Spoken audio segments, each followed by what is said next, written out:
안녕하세요, 청취자 여러분. 오늘 저희가 함께 깊이 파고 들어볼 내용은 크리스토퍼 알렉산더의 역작이죠. 질서의 본성 3권의 마지막 장, 총괄, 살아있는 건축의 형태학. 네, 안녕하세요. 이번 탐구의 미션은 이걸로 잡아보면 어떨까 싶어요. 대체 생명력이 있는 건물이라는 게 뭘까? 그냥 보기에 멋진 걸 넘어서서 어떤 공간이 우리에게 진짜 살아있는 것처럼 느껴지게 만드는 그런 근본적인 원리가 있을까요? 정말 좋은 질문이에요. 알렉산더가 말하는 원형적 형태라는 게 뭔지, 그리고 그게 우리 감정을 어떻게 건드리는지 그 비밀을 한번 캐보려고 합니다. 네, 이건 단순히 건물을 짓는 기술에 대한 이야기가 아니라요. 공간의 생명을 불어넣는 과정에 대한 탐구거든요. 그리고 알렉산더는 그 과정의 가장 깊은 곳에 야성적 핵심이라고 부르는 아주 원초적인 무언가가 있다고 말합니다. 야성적 핵심이요?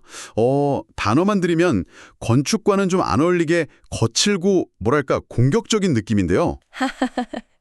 그렇죠. 오해하기 딱 좋은 표현이죠. 건물에도 야수의 심장이 필요하다 뭐 이런 말처럼 들리기도 하고요. 그런데 알렉산더가 말하는 야성은 우리가 생각하는 그런 야만적인 것과는 거리가 좀 멀어요.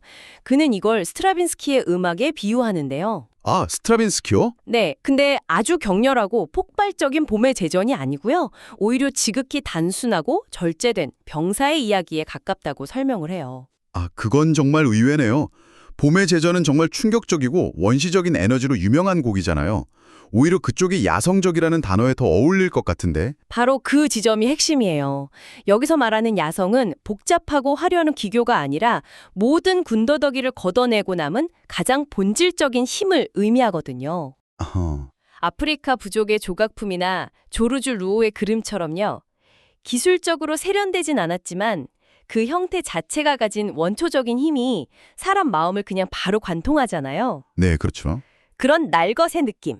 그게 바로 야성적 핵심입니다. 그러니까 세련되게 가공된 스타일이 아니라 맞습니다. 감정의 본질에 더 가까운 원초적인 힘이다. 그렇다면 그런 힘은 어떻게 건물에 담아낼 수 있는 거죠? 뭐 의도적으로 원시적으로 만들어야지 한다고 되는 건 아닐 텐데요. 맞아요. 그래서 알렉산더는 전개라는 개념을 아주 강조해요. 처음부터 어떤 스타일을 정해놓고 모방하는 게 아니라 매 순간 자신의 감정에 깊이 귀를 기울이면서 형태가 자연스럽게 피어나도록 하는 과정이죠. 마치 씨앗에서 식물이 자라나듯이요. 내부의 필요에 따라서 형태가 진화하는 거예요. 감정의 귀를 기울여서 형태를 진화시킨다. 여전히 조금은 뜬구름 잡는 것처럼 들리기도 하는데요. 그 감정을 형태로 바꾸는 구체적인 방법론 같은 게 있을까요? 물론 있습니다. 그는 중심과 대칭이라는 개념을 도구로 사용해요. 건물을 만들어 나가는 모든 단계에서 스스로에게 이런 질문을 던지는 거죠. 지금 이 전체에 가장 깊은 감정을 더해주려면 어떤 새로운 국소적 대칭을 만들어야 하는가? 국소적 대칭이요. 그게 어떤 의미죠? 예를 들어 밋밋한 벽에 창문이라는 중심을 하나 만들면요. 그 창문 자체가 상하 좌우의 대칭을 갖게 되잖아요. 네, 그렇죠. 그리고 그 창문 하나 때문에 벽 전체의 느낌이 확 달라지고요. 이런 식으로 아주 작은 부분부터 시작해서 계속해서 감정을 가장 풍부하게 만드는 대칭을 더해 나가는 과정. 그게 바로 전개입니다. 아, 이 지점에서 정말 기가 막힌 비유가 나오잖아요. 알렉산더가 이 거대한 건축 철학을 설명하려고 꺼내든 게 고작 손바닥만한 나무 인형이었다는 거예요. 맞아요. 정말 인상적인 부분이죠. 네, 이걸 읽고 정말 놀랐어요. 한 기자가 그의 건축에 대해 아주 심오한 질문을 던졌을 때 그가 주머니에서 직접 조각한 작은 인형을 꺼내 보여주면서 이렇게 말했다고 하죠. 내가 아는 모든 것이 이 작은 인형 안에 요약되어 있습니다. 건축의 모든 것이라니. 대체 그 인형이 어떻길래요? 정말 별거 아니었어요. 작은 막대기 조각에 그냥 칼집을 몇 번 낸 게 전부졌죠. 머리를 나타내는 동그란 부분, 드레스를 암시하는 넓어지는 부분, 그리고 발을 구분하는 작은 홈, 딱 그뿐이었어요. 즉, 하나의 개체가 인형으로서 감정을 가지기 위해 필요한 최소한의 대칭들만 있었던 거죠. 그는 이렇게 말했어요. 여기엔 필요한 모든 것이 있고 그 외에는 아무것도 없습니다. 필요한 것 외에는 아무것도 없다. 이 말이 자칫하면 미니멀리즘처럼 들릴 수도 있겠네요. 그럴 수 있죠. 하지만 맥락을 들어보니까 그 필요라는 게 단순히 기능적인 필요가 아니라 감정을 불러일으키기 위한 감정적 필요까지 포함하는 훨씬 깊은 의미군요. 정확합니다. 그리고 이 원리가 실제 건물에 어떻게 적용되는지 보여주는 아주 감동적인 사례가 있죠. 바로 산호세의 노숙자 쉼터 줄리안 스트리트인의 이야기입니다. 아, 그곳에 머물던 한 남자의 이야기요? 네, 그 남자가 알렉산더에게 이런 말을 했어요. 이곳은 제가 들어가 본 유일한 건물이에요. 모든 것, 정말로 모든 것이 있어야 할 바로 그 자리에 있어요. 와, 여기서 중요한 건 그 쉼터가 뭐 텅 빈 미니멀한 공간이 아니었다는 점이에요. 벽에는 장식적인 타일도 붙어 있었고요. 아케이드 기둥머리에는 조각도 있었거든요. 기능적으로만 보면 사실 없어도 되는 장식들이네요. 그렇죠. 하지만 그 남자는 그런 장식들조차도 그 자리에 반드시 있어야만 하는 것처럼 느꼈던 거예요. 그 모든 요소들이 모여서 공간에 어떤 온전함을 부여하고 그 온전함이 자신을 안정시키고 치유해주는 느낌을 받았다고 고백했습니다. 와, 자연 속 나무가 주변 환경에 맞춰서 꼭 필요한 만큼의 잎과 가지만을 뻗어내는 것처럼 그 공간의 모든 대칭이 감정적으로 필연적이었던 거죠. 이건 정말 강력한 증언이네요. 단지 머물 곳이 아니라 사람을 회복시키는 공간이라니. 이 원리가 이제 사물이나 방 하나를 넘어서서 공간 전체의 경험을 만드는 방식으로 확장되는 것 같아요. 웨스딘 방문자 센터의 기다란 곡선 벤치 사례를 보면 더 명확해지는 것 같고요. 맞습니다. 그 벤치는 원래 설계도면이 없던 거였어요. 알렉산더가 현장에서 주차장에서 건물 입구로 이어지는 길을 계속 걸어보면서 그 흐름을 몸으로 느꼈죠. 네. 그러다 문득 깨달은 거예요. 문과 건물 사이의 이 공간, 이 흐름을 마치 하나의 물방울처럼 부드럽게 담아주고 붙잡아줄 단단한 무언가가 필요하다고. 청취자 여러분도 한번 상상해 보시면 좋을 것 같아요. 주차장에서 내려서 건물로 걸어가는데 입구 앞에 부드러운 곡선의 벤치가 길게 놓여 있는 거예요. 네. 그 벤치는 단순히 앉으라고 있는 게 아니라 내가 공간으로 들어서는 경험 전체를 안내하고 감싸 안아주는 그런 역할을 하는 거죠. 바로 그겁니다. 그 벤치라는 국소적 대칭이 더해짐으로써 주차장에서 입구까지 이어지는 전체 공간의 경험이 비로소 완성되고 살아나게 된 거죠. 눈에 확 띄는 주인공은 아니지만 공간의 생명력을 결정짓는 핵심적인 요소였군요. 맞아요. 이런 감각적인 접근법의 정말 끝판왕은 아마 린츠 카페의 작은 골방 디자인 과정이 아닐까 싶어요. 이건 정말 보통 건축가들이 일하는 방식과는 완전히 다르잖아요. 그렇죠. 이론이나 도면에 의존하는 대신에 그는 사무실 한가운데에 판지랑 의자를 가져다 놓고 실물 크기 모형을 만들었어요. 상상이 가네요.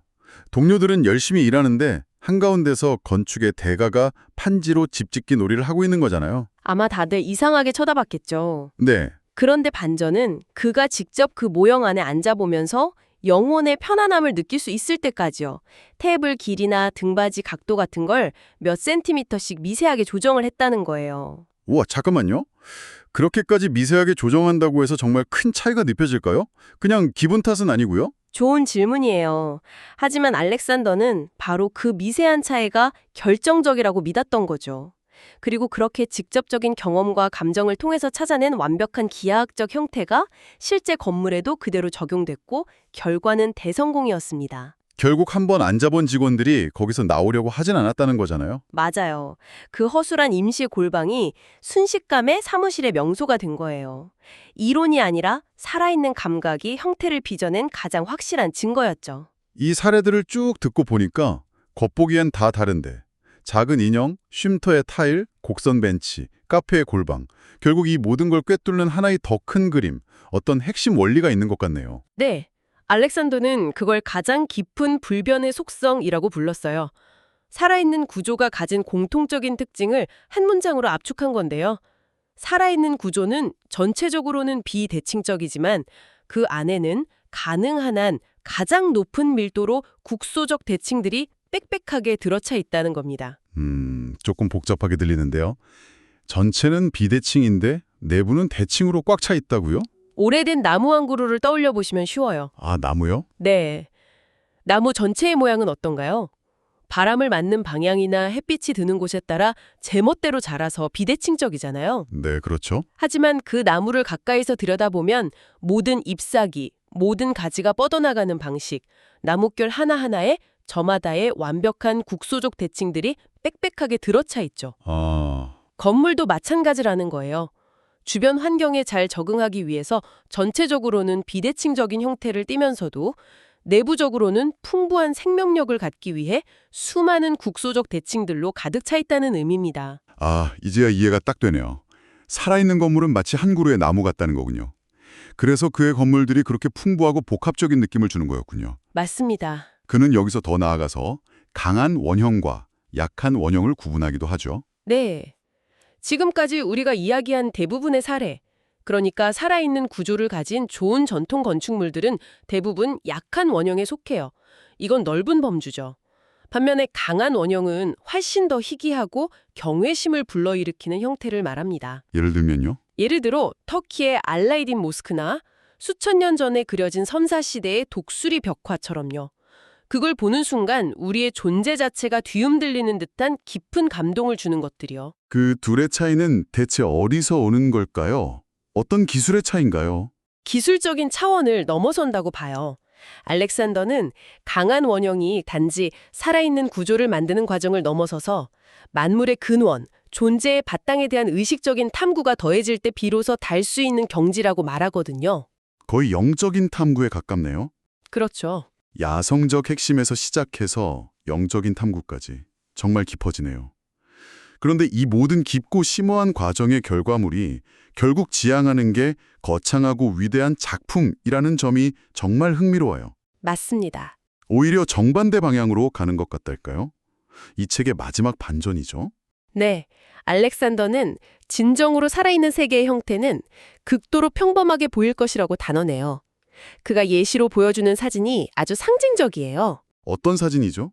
일본 에이신 학원의 클럽하우스 사진인데요. 호숫가에 학생들이 자전거를 아무렇게나 세워두고 보트를 타는 정말 지극히 평범한 일상의 풍경이거든요. 우리가 흔히 잡지에서 보는 멋진 건축 사진과는 완전히 거리가 머네요. 전혀 다르죠. 각 잡고 찍은 그런 사진이 아니고요. 네, 그 건물은 자연과 뒤섞여 있고 편안하고 전혀 자신을 과시하지 않아요.